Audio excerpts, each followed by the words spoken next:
हमारा आज का जो टॉपिक है वो है लेबर अपीलेट ट्राइब्यूनल। प्रीवियसली हमने जो है लेबर कोर्ट्स के बारे में डिस्कस किया। ये क्वेश्चन जो है प्रीवियसली 2019 के अंदर आ चुका है। अब सबसे पहले तो जो लेबर अपीलेट ट्राइब्यूनल है इसको अगर डिफ़ाइन किया जाए तो ये मामला देखती है एम्प्लॉयर और एम्प्लॉयर के दरमियान के बीच में जो डिस्प्यूट्स होते हैं उनके मामला को।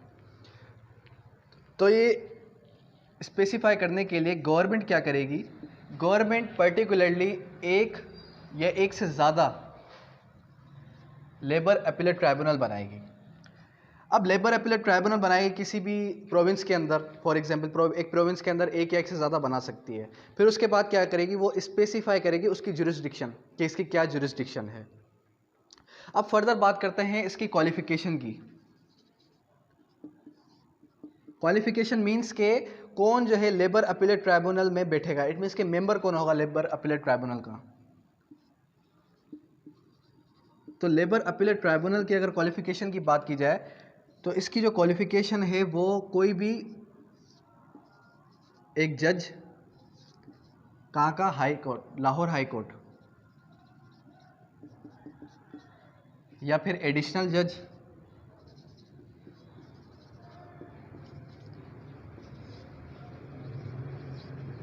या फिर एडिशनल जज। अब जज जो है वो रिटायर जज भी हो सकता है।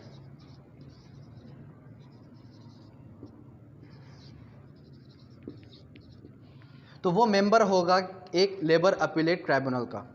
फर्दर अगर हम बात करें इसके फंक्शन की, तो इसकी जो फंक्शंस हैं वो क्या फंक्शन है।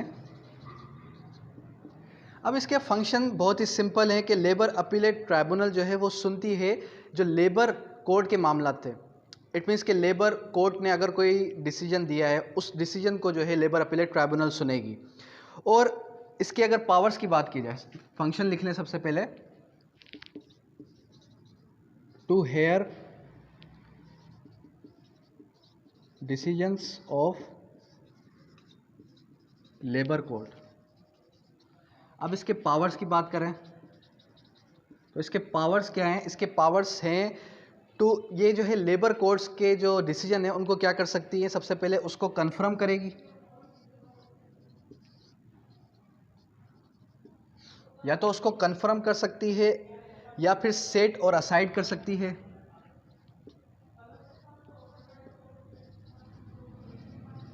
या फिर थर्डली उसके डिसीजन को जो है मॉडिफाई कर सकती है।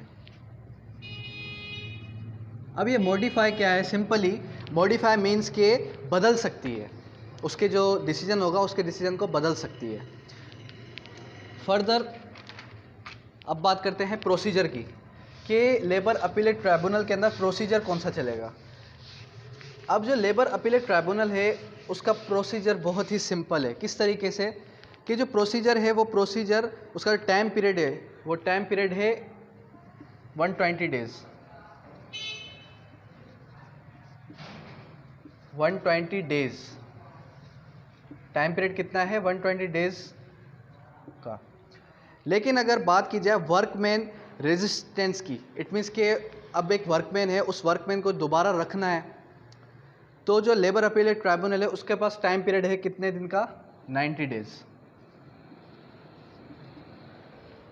Further calling of record. अब कॉलिंग ऑफ रिकॉर्ड क्या है, कॉलिंग ऑफ रिकॉर्ड मीन्स कि जिस तरीके से हमारी हाई कोर्ट जो है वो कॉलिंग ऑफ रिकॉर्ड करती है उसी तरीके से इसके पास भी अपीलेट जुरिस्डिक्शन, इसके पास भी पावर्स हैं कि वो जो है कॉलिंग ऑफ रिकॉर्ड करेगी।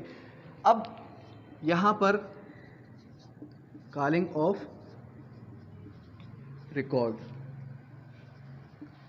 कॉलिंग ऑफ रिकॉर्ड जो है वो 2 टाइप्स की हो सकती है, on motion,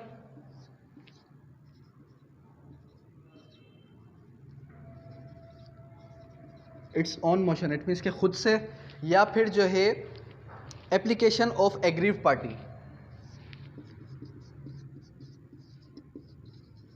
application of aggrieve party, या तो वो खुद से या फिर calling of record by the application of aggrieve party. Further notice of other party. अब कॉलिंग ऑफ रिकॉर्ड होगा ऑन मोशन होगा तो फिर जो है नोटिस होगा दोनों पार्टीज को, लेकिन अगर एप्लीकेशन ऑफ एग्रीव पार्टी होगा फिर जो है वो नोटिफिकेशन देगी अदर पार्टी को। फर्दर अगर कोई कॉन्टेम करे,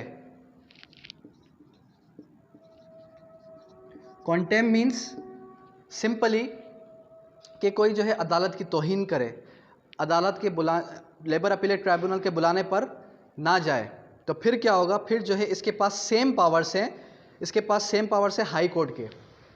और अगर उसके खिलाफ कोई जाना चाहे, लेबर अपीलेट ट्राइब्यूनल के खिलाफ कोई जाना चाहे, फिर जो है वो हाई कोर्ट की तरफ मूव कर सकता है। अब बात आती है ट्रांसफ़र ऑफ केस की।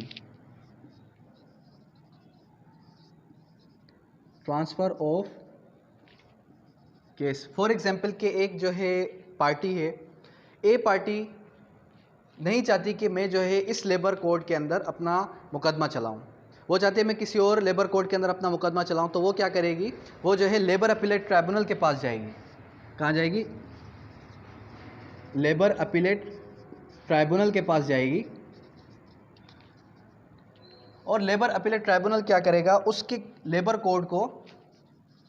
लेबर कोड के उस केस को क्या करेगा, ट्रांसफ़र करेगा। अब वो ट्रांसफ़र कर सकता है खुद के पास भी और जो है एक लेबर कोड से दूसरे लेबर कोड के पास भी।